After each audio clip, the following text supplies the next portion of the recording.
You're a mask. All right, I think we should begin. Good evening, everyone. Good evening. As director of the Kahn Liberal Arts Institute for this year, and on behalf of the rest of my team, Eric Weld and Elizabeth Haight, it gives me great pleasure to welcome all of you to our home on this, the third floor of the Nielsen Library. This evening is a celebration of our 15th birthday. We celebrate today a slice of Smith College's illustrious history, one devoted to supporting, inspiring, and developing further the research interests and passions of members of the Smith faculty.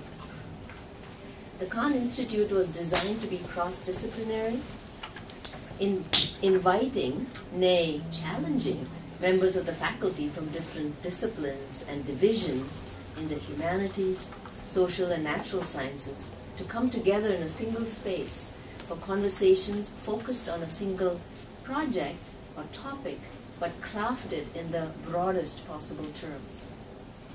The founding members of the Kahn also recognized that this research would be best accomplished by including as Kahn Fellows our smart and intellectually savvy students and staff members as well. And so Kahn long-term projects, year or semester long, by design, involve a diversity of Kahn Fellows across academic disciplines, administrative departments, and generations. Here's a little picture of Kahn history by the numbers. And this is thanks to Emily Coffin, our student assistant. From 1998 to 2014, a total of 528 fellows have participated in Kahn long-term projects. Of these, 286 have been faculty and staff, and 242 have been students.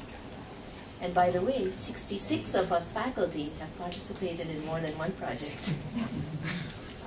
We have had a healthy representation of Kahn faculty fellows across the disciplines. Faculty members from Div 1, the humanities, and Div 3, the sciences, have participated in Kahn projects to an extent that almost exactly represents their proportion of the faculty at large. Div 2, the social sciences, is a mild outlier, with the faculty slightly underrepresented, but only by a margin of 4%. With respect to Kahn's student fellows, the outlier is Div 3, underrepresented by a margin of 15%. Perhaps this is in part due to the existence of many more research opportunities for students in the sciences. This is an interesting question for us at the Kahn, as we continue to look for opportunities to diversify even further the degree of participation and kinds of voices at the Kahn. In addition to its long-term projects, the Kahn invites faculty members to propose short-term, cross-disciplinary projects that it can host each semester and during J-term. These are often for 2 or 3 days and often tied to an outside speaker. For instance, the weekend before last, we ran a 2-day project entitled Contested Cosmologies, Our Place in Space, one that brought together faculties from different disciplines, including astronomy, biology, philosophy, and literature. The project included a public talk, 3 colloquia, a book signing event, and a multimedia performance in Sage Hall by Galileo's daughters. And Deva is here with us in the audience, one of its participants. This year, under the guidance of Eric Weld, we have officially inaugurated our Kahn Gallery space, that's right there, to showcase work inspired by Kahn projects. So be sure to check it out. Now, all of this is by way of underscoring the current health and future promise of the Kahn Institute. But how did we get here? And how has the Kahn Institute mattered? And how might it best continue to matter to the intellectual life of Smith's faculty, students, and staff? For an answer to those questions, who better to turn to than its 3 faculty directors? whose terms have run from the Institute's inception to the present day.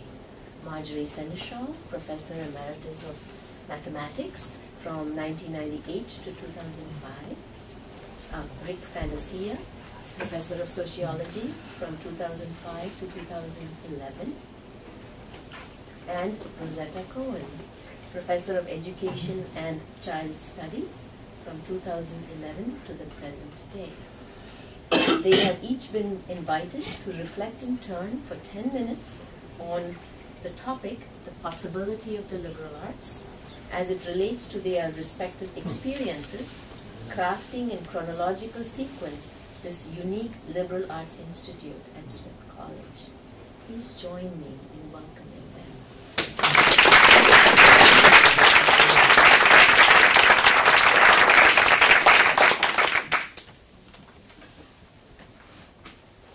So thank you so much, Louise, and it's such a pleasure to be here and to see the Kahn with balloons festive as it celebrates 50th year anniversary. The first couple of years we didn't know where we would be, what we'd be doing, how we'd be doing it, and it's just really, I can't say how much it means to see it flourishing the way it is in the hands of the directors since me. I wanted to tell you a little bit about how we got started and what my challenges as the founding director were. Some of which persist and some of which fortunately don't. And so, first of all, the way that the Kahn developed, it had three different sources. One of them was three different things that came together. One of them was Ruth Simmons. When she came to the campus, the first thing she did, or one of the first things, was to organize groups of faculty, students, alumni, staff, all the different constituencies, and ask them what could we be doing in a bold and imaginative way for the next, leading into the next century. It was very exhilarating because she didn't say a word about money and she didn't say a word about any constraints. She just said, just think big and let me hear what you have to say. So just to tell you out of court a little thing that I shouldn't probably, but she came to the math department, which is my department, and she said, I'd like to hear what you have to think, what you would like for the next century. And Han immediately shot up and said, we need another section of calculus. And Ruth said, goodbye. And she literally said, goodbye, call me when you have something to say. And she walked out. Her resume, they all marched out. And several years later, they called back. I don't know if Ruth was still here, but they called back whoever. And they've started a Center for Women in Mathematics for students. It's called a post-baccalaureate program. It's a leader in the country. It's been given prizes and awards. So, I mean, she did something by walking out like that. And, so among the things that came out of these groups were the Poetry Center. I'm not sure if how the engineering program was related to that, but somewhat. And the other was the Kahn Institute, and several others too. But this was the one I was involved in. And I was on that committee, that faculty focus committee, and three of us, I, Lester Little, and Andy Zimbalist, constituted ourselves into a subcommittee to think about what the faculty needed in terms of cross-disciplinary and ways of getting together. And we thought some sort of institute would be the right thing. We weren't clear exactly what it would be, but we thought something like that, some sort of thing. And we made a proposal that then the larger group passed and sent to Ruth. And just happened that shortly before that, Louise Wolff Kahn, whose picture you see here, she was a major benefactor of Smith in many ways, and she had died, and she left to the college $5 million, I think it was, for a fund for faculty excellence. And Ruth thought that that would be a good thing to use to get the Kahn started to help support it. And so it was those three things: Ruth's vision of seeing what do you want rather than here's what you should be doing, and then Louise's generosity, and then our feeling in the committee that this just needed to be done. So that is how we got started, and Ruth asked me to be the founding director, and she called me up and said, would you like to do that? And I said, yes, and she said, don't you want to think about it? And I said, I already have. So that was sealed within 1 minute. And then John PanelI appointed an advisory committee, and so we started having meetings and trying to decide what to do. We didn't really know at that time just what, because we thought about institutes at other colleges and universities. What they are, they're usually, first of all, humanities institutes is what they're called. Second of all, they're one of two models, neither of which seem right for us. One of them is what we call the hideaway, where people come and become fellows and work on their book, and they maybe have lunch once a week and talk to each other, but they then go away and they leave no trace on campus. And the other model was the impresario model, where you focus everything around some big superstar who comes for the campus and interacts with everybody, but then they go away and leave no trace. And we wanted something that was going to build the community. And so we tried to find a model that was completely different, or at least different enough that it gave us what we felt was needed here. And that was real, genuine intellectual exchange and interaction, and also a chance for people to share their ideas. And I had served on the tenure and promotion committee just recently before that. And two things struck me on that committee. One of them was the overlap in people's work that they didn't know about. Because on T&P, you have to read everything. You read books by people in fields way outside your own. You read papers by them. And it's really interesting and fascinating as an education. But what I could see is, oh, if this one was talking to that one, they had so much to say to each other. And this was across the board. I could see that everywhere. So it seemed that the Kahn, what became the Kahn Institute, would be an opportunity for that. And the other thing that struck me forcibly on T&P was how good our scholarship is. And I felt we don't do enough to celebrate. We don't do enough to promote it. We're too busy thinking outside. Let's get someone in to talk about this or someone to talk about that. We've got people right here who are world leaders in just about every field, and why not have them be sharing with each other? And one thing that came out of that group was the what's now a tradition of having shared professors newly given an inaugural lecture. That had never been done before. That was, you got into the chair, you had to share. You sit. My time up? So now we have to get up and say something. So, well, that came out of that same group. So just briefly, I don't know how much time I've taken, but about what my challenges were as founding director. The first, logistical, we had to find a space. First idea that Ruth had was that one of the rental houses on the outskirts of campus. And we said, no, no, no, we want to be right in the middle of the campus. And so we began looking at the library, and we looked at the Caldecott reading room, and the librarian said, no, no, no, you can't have that. so this went on for a while, but then they realized this space here was not being used. It was stacks, and not very well read stacks, and it seemed that this could be changed around and made, and it has worked, I think, perfectly, and so it's right here. Another one was staff. A first idea was one half-time person, and as you see, there's now 2 full-time wonderful people, both of whom work very hard. The one battle we lost was having childcare. We had hoped to do that. We couldn't because of, there were issues of liability and so on. But I understand that's still on the agenda, and maybe now that can be solved. We had a conceptual challenges. One was to create a new model because the hideaway and the impresario wasn't right. And we took our cue from the philosopher Karl Popper, who said we're students of problems, not students of subject matter. And problems cut right across the disciplines. And so the Kahn has been organized around big problems that require the techniques and knowledge of the various disciplines, but it requires them all together to look at them. And if you want examples, just go around the room in there when we have reception, and you'll see the things on the wall, and you can see what's meant by that. Another challenge I had was to persuade faculty in all disciplines that this was for them. And also, frankly, not to let any group run off with it, because there was always a danger that it would get hijacked. And so between trying to keep it away from going into anyone's hands and getting everybody into it, that took a lot of work. And the hardest nut to crack was my fellow scientists, who just said, well, that's nice, but it's not for us. But then gradually they began to see that they could benefit from it. And now I'm delighted to hear that they're fully represented here, and I hope we can get the students in too.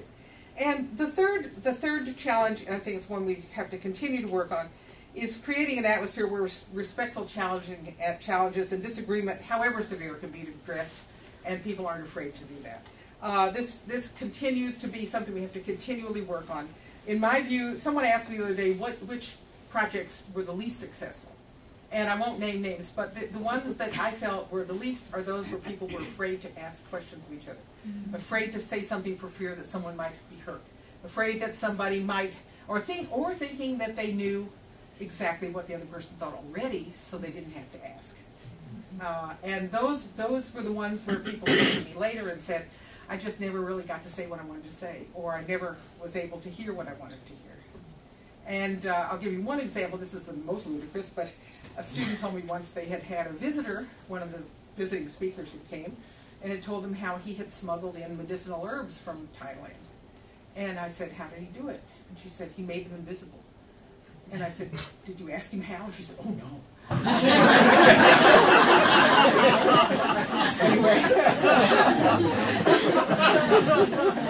I'll just close with saying that, my fantasies, I'd love to see a curriculum organized around great problems. I went to the University of Chicago and I studied great books, and I love that.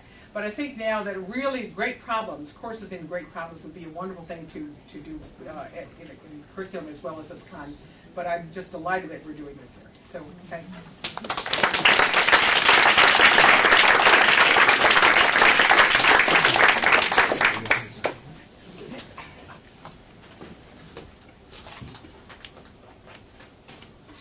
Evening. When I was asked, and we all were asked to consider the possibilities of the liberal arts, of course I was immediately prompted to contemplate its limits and its possibility and its parameters. Not just to be contrary, but because it's often worth thinking about the things that are not acknowledged or talked about. And so I want to spend a few minutes talking about the things that are never talked about. In important ways, the Kahn Institute is the perfect embodiment of the liberal arts. As an institutional presence in the form of a kind of academy of liberal arts within a liberal arts college, and as that is institutionally, but also as an intellectual stance, the unrestricted search for knowledge and truth unfettered by either disciplinary parochialisms or economic interests. I believe this about the Kahn Institute, and in the years I was director, I tried to promote it and tried to represent it in these terms. Speaking to individuals and groups and faculty like this, speaking to the advisory board, in some public presentations, and in some written materials, I drew upon points and examples that seemed to exemplify what was best about the Kahn Institute, of the magic that was performed as students were turned into scholars, and the faculty, that is, real scholars, were turned into students again, as they engaged the scholarship of those from other disciplines. It has an almost infantilizing process. And of the Kahn Institute as a kind of preserve of the idea and ideal of a lively intellectual life, where the exhilaration of breaking down intellectual walls and of discovery drew many of us to be scholars in the first place. At the time, I called it a kind of academia in aspic. These were stock points that I used and I would make, but they seemed also to encapsulate what I thought was best about the Kahn Institute. Never mind that I had never actually been in a year-long Kahn project. As a member of the advisory committee and as director, I learned to uphold and advance a certain, quote, model of what Kahn projects do, or I thought that they did, or I could tease out from those participating what they did, at least when they did it well. As director, I was charged with representing the Kahn Institute, but as a sociologist, I knew better than to take myself at face value. That is, as director, I had a responsibility and a stake in representing the Kahn Institute in its ideal form, whether or not that conformed to its actual everyday operation in practice, in a world in which, like all worlds, are contradictions and problems and screw-ups. As a sociologist, I knew that social life, including institutions like this or any other, and their representations are not the same thing. But I restrained myself from full critical assessment, temporarily thereby suspending my sociological imagination, which tends to be uncharacteristic of me in almost every other realm of my life. I'm a real pain in the ass. I'm a social critic. I know that. It's hard to see sometimes beyond the criticisms that I've been trained to look for. I say this not to engage, though, in somehow self-flagellation for having kind of represented the Institute in a false way. Not at all. It was my responsibility to represent the Institute, and I did it appropriately and as well as I could. But still, it violated to a degree my responsibility as a social scientist to tell all of the truth of the social world and not just to tell about the good bits. I raise this as a tiny, small, and perhaps insignificant instance of the effects of what I would call, and others I guess have called, or I know some people who called it this, the academic unconscious. A hindrance, I would argue, to the practice of the liberal arts. I see academic unconscious as the effects of largely unspoken pressures and determinations that bear down on the academic world, motivating us in ways that can go unrecognized or beyond our conscious awareness, yet exert real effects and real influence on us. That is, these processes that are operating in the world, these pressures that predispose us towards certain decisions and judgments, including intellectual judgments, and away from others, making, in a sense, certain ways of thinking unthinkable. I use this term to get at, and I've been thinking about this much more generally than just this in the last period, but I use it to get at the ways that the structures of academic institutions get incorporated or inscribed in our mental structures, thereby making it difficult to perceive the full range of factors that influence and motivate us. I include myself in all of this. In other words, there are social determinations that bear down on us, impeding our ability to be reflexive about our intellectual decisions and our motivations. And I'm referring to various hidden stakes in the academic game that we play, that we all play. Again, I include myself.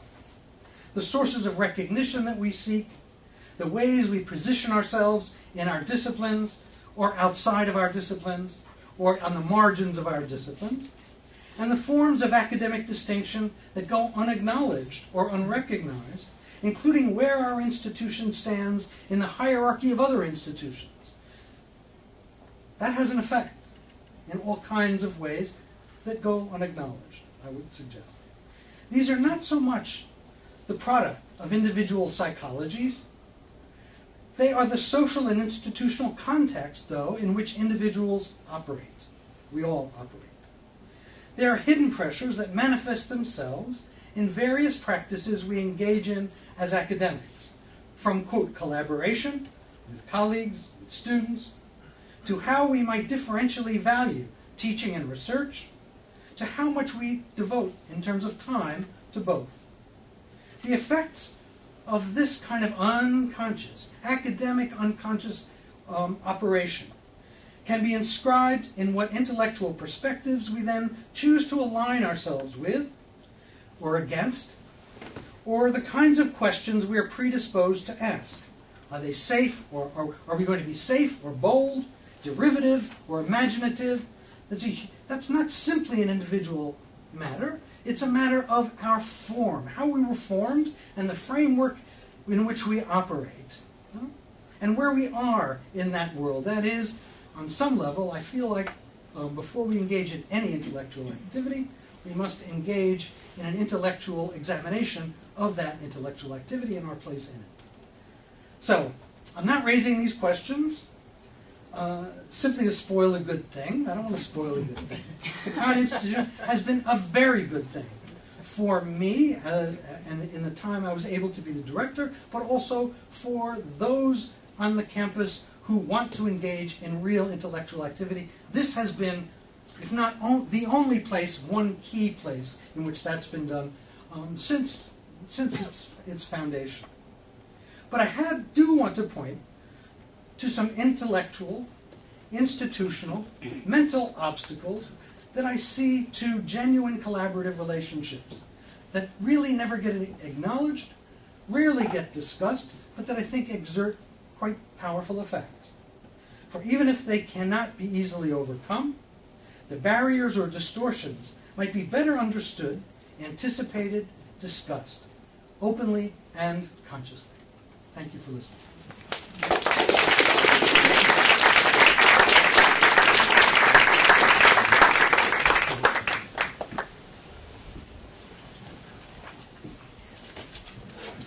Hello, everyone. Thank you for coming. In the spirit of the Kahn, I'm going to talk about something very broad and grand. Two big ideas that I think stand at the heart of any liberal arts institute. The first one has to do with the state of the liberal arts itself in the United States. I'm going to argue that despite what we are often and lately reading and hearing, that the liberal arts and the humanities specifically are in much better shape than we may realize. The second point that I want to discuss has to do with the state of the liberal arts abroad and the direction of that kind of education as I've seen it in my recent travels around the world. So it seems to me that one particularly dramatic manifestation of America's ongoing faith in liberal arts education can be seen in the transformation of the American high school, a place where, I'd argue, there's been an almost Pollyanna-like confidence in the efficacy of liberal arts education. Until the 1970s, as some of you may remember, high school in America meant one of two things: either college preparation or vocational preparation. Throughout the 1950s and 60s, vocational high schools proliferated in the United States. Students were largely divided by the end of middle school between the head and the hand-oriented, and those who had either no interest or no perceived aptitude for traditional academic study enrolled in vocational tracks in large comprehensive high schools, or else, as in our own community here in Northampton, they moved on to separate institutions, unself-consciously called vocational high schools. The movement away from vocational education in the U.S. towards a liberal arts education for all coincided with the rights movements of the 1960s and 70s, the civil rights movement, the women's rights movement, then the rights of second language learners, and the rights of students with disabilities. Folded into that push towards equality was the rights of all to a liberal arts college education, really a kind of class rights movement, and the growing assumption that the good life was one in which the inner life was rich with liberal arts learning. Students were discouraged from entering vocational programs and newly directed to college prep tracks. Whereas well more than 50% of students in the 1950s chose vocational schooling for high school, now less than 10% do today. If you speak to high school teachers about this shift, you'll get some mixed opinions about its efficacy. In the school I've been working with this semester, an integrated high school just outside of Hartford, the lowest track in the English department is called college-level English. Classes where at least 50% of the students are special needs, and most are reading at the 3rd or 4th grade level. The track just above that is called the honors track. The track above that is called the high honors track. And the track above that is called the advanced placement track. So everyone, regardless of aptitude or interest, is now college-bound in that particular school. What this shows, I contend, is that America has extraordinary confidence in what we call liberal arts training. This is not to say that liberal arts, and the humanities especially, isn't having a particularly defensive moment now. All of us have been bombarded in the last 5 years with media proclaiming the end of the liberal arts and the end of the humanities. Dire predictions about the disappearance of English majors and the pre-professionalizing of undergraduate education have created a sense of its imminent demise. I'd add that the constant topic of conversation among my colleagues and me at other humanities centers and liberal arts institutes is this topic of the undermining of traditional liberal arts education. And the sense of threat, of course, was not helped by President Obama's dig last year at art history majors, or the press by some states to institute periodic high-stakes testing for public university professors. But there's actually a great deal of quantitative data to suggest the liberal arts, and even the English major, is still very robust in the United States. One particularly interesting study showed that the dramatic and much talked about drop in liberal arts English majors is actually a fiction. What is certainly true is that in the East Coast elite schools, those numbers have fallen off dramatically. A particularly extreme example is at Yale, where the Yale English major dropped 60% between 1991 and 2012. 60%, yeah.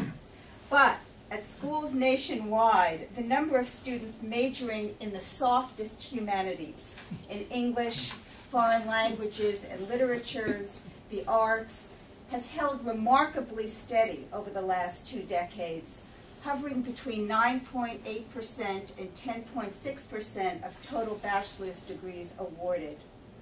What has happened at Yale is that humanities numbers have gone from exceptional to merely average.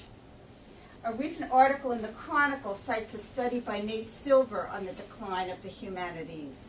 Silver found that, and I'm quoting here, the relative decline of majors like English is modest when accounting for the increased propensity of Americans to go to college. In 2011, 1.1 out of every 100 21-year-olds graduated with a bachelor's degree in English, down only incrementally from 1.2% in 2001 and 1.3% in 1991. And the percentage of English majors as a share of the population is actually higher than it was in 1981, when only 0.7 out of every 100 21-year-olds received a degree in English. Data collected by the National Center for Education Statistics seems to suggest the same thing. In 1970s, the humanities accounted for 17.1 of all bachelor's degrees. In 2010, the humanities had indeed fallen to 17.0 of all bachelor's degrees. Why and how there came to be the perception of a crisis is something we might want to talk about. But I want to end my own brief presentation with a consideration of another, more real problem from my perspective, and that is the stubborn resistance to liberal arts education globally. My own research this year has been in the area of secondary education around the world. I can tell you from what I've found through my ethnographic forays to places like Finland, China, Dubai, and elsewhere, is that there is far less confidence in the value of the liberal arts outside the U.S. than there is here. Even in enlightened, progressive education systems like Finland, 30 to 40% of high school students still move directly into vocational tracks. Those of us who have taught in Asian countries know that critical engagement with texts is still not the norm, even in literature classes. As formerly sex-segregated cultures like Dubai and Malaysia open education to all, women move into engineering, business, and finance in large numbers, not into the liberal arts. I've been struck again and again when visiting women's high schools and colleges around the world how few humanities-related books there are in the libraries in those schools. Last month's meeting of the Coalition of Humanities Centers and Institutes, the international organization of liberal arts institutes of which Kahn is a member, took place in Johannesburg, South Africa.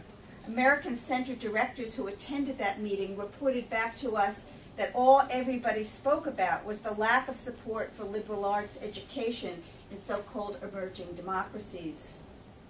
There is so much talk lately about the impossibility of importing democracy into countries that are historically, culturally, and economically different from our own. I've come to feel that exporting liberal arts is equally challenging, if not impossible. The tradition of liberal arts in America is deeply connected to our particular kind of democracy, the faith in upward mobility, the notion of the individual and his capacity for reinvention. Liberal arts education, as we practice it, begins with the Founding Fathers and their insistence that ordinary people have representation in governing themselves. To do this, you need to require that every citizen learn not only reading and writing, but history, and not just history, but the critical lessons of history. In his Bill for the More General Diffusion of Knowledge, the first broad outline for American public schools, Jefferson famously wrote that ordinary people need liberal arts training to recognize tyranny in all of its forms and to guard, quote, their sacred deposit of rights and liberties. In other words, from the very beginning of our education system, there's been a high priority placed on critical thinking, on arguing with the text, on the kind of informed skepticism that undergirds our work at Smith and most certainly our work at the Kahn Institute. Democracy, even in the flawed form in which it is sometimes practiced, is inextricably bound to a fundamental belief in the power of ideas and a suspicion of anything that cuts off critical inquiry. That's a complex notion very hard to export, maybe impossible, which at the very least should give us pause as we move to create Yales and Singapores, NYUs in Abu Dhabi, and Smiths in Malaysia. Though I don't believe it's impossible, I do believe that what comes of these experiments will ultimately look less like American institutions than we imagine or hope they will.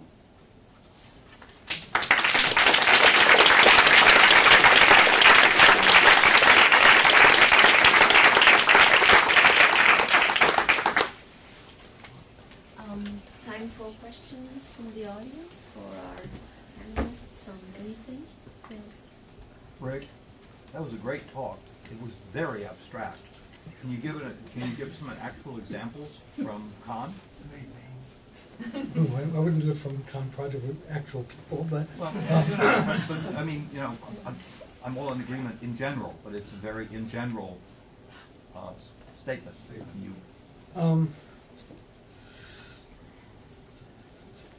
So many of the... look, you know what I think of most dramatically the other day? I was working on, this is an intellectual project. Huh? I don't want to talk about the context so much, but I was looking at data on social class in America, you know, in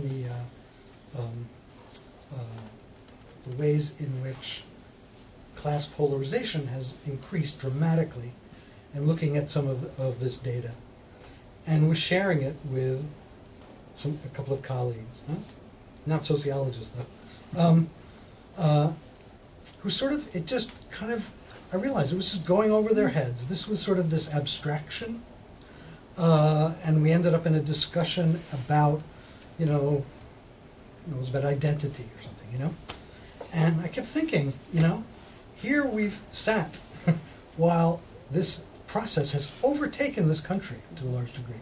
I think there's no more structural transformation in the United States over the last 15 or 20 years than this huge transfer of wealth from the bottom 70% to the top 10%. I think it's really quite remarkable, and if you read this book by Thomas Piketty, it's incredibly well documented. You wouldn't know it from our academic discussions. You wouldn't know it from the focus of people's sort of thinking and work. The kinds of things that motivate people to do research. This issue plays very little role, and I'm not talking only about sociology, social scientists in general, in the humanities. It doesn't seem to be present at all. So that disjuncture seems to me raises a set of questions about what can be considered, what can be thought about, and what cannot in the context of American academic life. What happens when one raises that set of questions when one does not have tenure?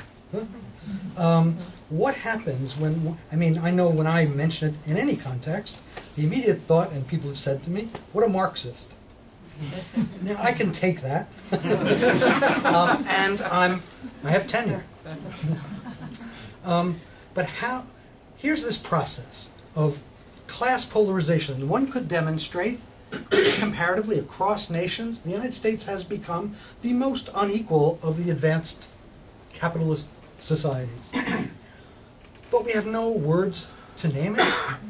We have no words, there's essentially no language of class to conceptualize it, to frame it. And I think there's a huge process of filtering that goes on to sort of avoid it. And that's just something that has come up for me in the last days. But it's not something it's something I've seen not in Kahn projects so much, but when you talk to colleagues about framing a Kahn project, the kinds of issues that are not even sort of considered or kind of were remarkable to me. Huh? And if I posed it, I could be seen as an intruder, huh? Or as making a reasonably valuable suggestion. And I attribute it to some degree to the pressures bearing down on any busy academic over the course of a career to gain tenure, to move into, to position oneself in their field, in their discipline. And that, in a sense, pre-sorts a lot of the intellectual questions that should and can be considered and the concepts that can be employed. So it seems ubiquitous to me, almost, that process. And it's not something special. It's, in effect, it is the effect of our professional life, our career, which exists somehow separated from the intellectual questions we're discussing. Huh? And I don't believe it should be. I don't think it actually is. And believe we should become more reflexive about the things that limit our ability to consider knowledge and truth. Sounds like a speech. Well, I was, in wearing another hat. I'm a philosopher, but as the current Kahn director, thinking much more practically. So as you were talking, I thought, look, I'm going to invite him to construct a Kahn project. Right? Think about who would be a good co-organizer, and let's back this thing around seriously, right, around the table. And because I don't think that there is any topic that's off limits in terms of what we would. And this would be a wonderful one. Yeah, and it sounds like a terrific. Now you can't get out of it. So I'll be. This for years. I was after for your students too. So let's say it's. All right. Question for Rosetta. In this high school you've been studying in Hartford or outside Hartford, how successful have they been in upping the numbers or the percentage of students who indeed go to college? Oh, very, very large numbers of students go to college. I'd say probably 85% go to college. But first of all, they don't graduate from college. The numbers in the United States at large are very high for students who actually go to college and very low for students who actually graduate from college, because they get there, particularly to the community colleges, which has become, the community colleges have become the sorting mechanism for who really has the chops to get a college degree and who doesn't. So they drop out after the first semester or the second semester, but they all go off to some kind of post-secondary academic institution. But you said some of them reading at third grade level, and they still go on to get. Yes, there's tremendous pressure to pass students. And if students don't pass the high-stakes tests, there are ways to go around that and to take alternative tests. So, and schools and teachers are under tremendous pressure to have students pass those tests, because if the students don't pass them, it's the teachers who are blamed. So schools create all kinds of incentives for students to take the alternative test or to take the test again, or students who probably would be very delighted to be working with their hands in a really top-notch vocational program. That's what I was going to say. You know, haven't the alternatives to college largely dissolved? Well, that's what I'm arguing, that they have dissolved because of this sense that that we were living in a class society where we were separating the hand-oriented and the head-oriented. Right. So I'm a Div 3 faculty member, and at the risk of being stoned in this room, there's an enormous number of students moving in our direction at the college and at many other institutions. And we've been trying to understand a little bit what that's about. You mean away from the humanities and into the sciences? Yeah, I would say that's primarily where they're coming from, right? But in trying to understand that, I've had some interesting conversations with students, both first-generation students and foreign students, who basically said to me, you know, my folks do not understand why they would pay this kind of money for me to do something that isn't, you know, directly and obviously practical, whatever that means.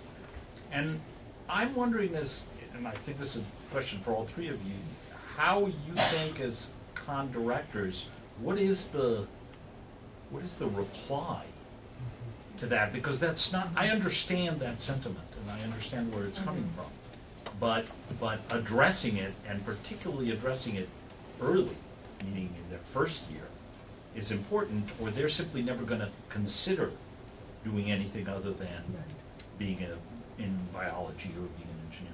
Let me just say a word to that, because what you say that parents say is exactly what my father told me. And he said, you can read that stuff yourself. He said, I'm paying tuition, you're going to study this. What saved me, I mean, I did become a mathematician, yes, but still. It's better than what he had in mind. But what saved me were the requirements at my school. And I still feel that the college is really derelict in not having, it's a support for students to have requirements, whether the distribution requirements or the particular things. You help the student by doing it. And the idea that the student should be able to judge when they come in what they want to do, and we shouldn't tell them they do this or that, is really not understanding who they are and where they're coming from and the pressures on them. And I think it shouldn't take the old-fashioned form of you got to take English 101 and then Math 101, but some form in which they are expected really to spread themselves out and take things across the curriculum. I think do them a favor, and it's also a way of their saying to their parents. And I've counseled, advised students here, immigrant students particularly, whose parents are just like my father, and if we could just say to them, sorry, she's got to, there's nothing we can do about it, I'm awfully sorry, I fully understand how you feel, but it really, really is a help. And I think the college should look at this again. I think it's a disservice not to.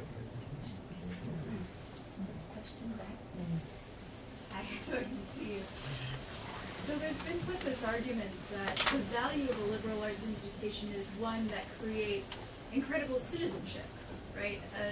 Essentially a giant nationwide discourse of people who deeply care about where we've come from and where we're going. There is inherent sort of political and historical value in a liberal arts college. However, nobody pitched that to me in sophomore year of high school. Nobody told me you need to go to college so that you can one day become a great citizen who votes responsibly and engages on a civic level. Essentially, we're still pitching the dream of what a BA could get you in the 70s. A certain class shortcut, as it were, right? Both by being in an institution of higher learning where one is forced to interact with the elite of academia, right? And also in the fact that having a BA pretty much ensured you a certain type of career, a certain type of job that no longer exists. And, Rick, you mentioned the fact that, or someone, I'm sorry, mentioned the fact that vocational schools and vocational options are disappearing. And I would argue that the for-profit mania of colleges that has sprung up in the last 20 years is essentially serving that role. They're picking up where vocational high schools left off. For-profit colleges don't necessarily give you English degrees. They give you degrees in nursing and medical assistantships and that kind of career track that might have once been fulfilled by a vocational high school. So I guess my question, sorry Rosetta, is what gets pitched into your high school outside of Hartford? What is the dream that they're selling if all the kids, if they're pushing all the kids to go to college? Is it the same one that I received, that probably you received and my mother received? That, you know, a college degree is the way to a better life? Or is it the experience of going? Boy, that's a really good question. Really well phrased. And one thing that I would agree with you about that you said is that the real threat of these for-profit colleges, although I have a feeling that already sort of the word is out that they're not providing what they claim they're going to provide, and they'll begin to dissipate a little bit in their attractiveness to people. Among our ilk, certainly, but I would say that message hasn't yet penetrated the working class. Yeah, yeah. But as far as your other point goes, what is the message that's being sent out in high schools about the value of a college education? Boy, that was so well stated. I don't know is the answer. I mean, I know what the teachers that I know believe and communicate to their students, but they represent probably a very rarefied population of the teachers overall. And I think that one of the things that that needs to be said to students, and you could tell from my talk that I have a bias against the notion of everybody going to a four-year liberal arts college. I think that there's a tremendous need for people to go into skilled jobs outside of the liberal arts, people who really don't have an interest in sitting in a classroom and reading at a particular moment in their life. I think that there needs to be a clear communication from guidance counselors about what you can expect from a college education versus some kind of vocational training. When I was in this particular school that I've been working in, I was speaking to one of the teachers who was very particularly disaffected and angry at the lack of engagement of his students, and he said he pointed to the houses across the street, and he said every single one of these houses is going to need to have its roof replaced in the next 5 to 10 years, and yet when you try and call up a roofer to get an appointment for a roof, it's really hard to find somebody who's going to come to the house and be available to do that work. And I think it's because we are discouraging people from going into the kinds of jobs that are actually needed in this country because we've got this bias. I don't think I actually answered your question, but... well, you answered that you don't know what the teachers are pitching, which yeah. was my original question, which helps. Plenty to talk about. Well, we are out of time actually, so I suggest we continue our conversations around food and drink and thank our panelists.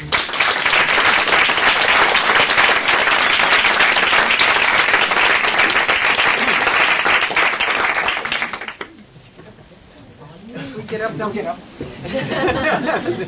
Nice work.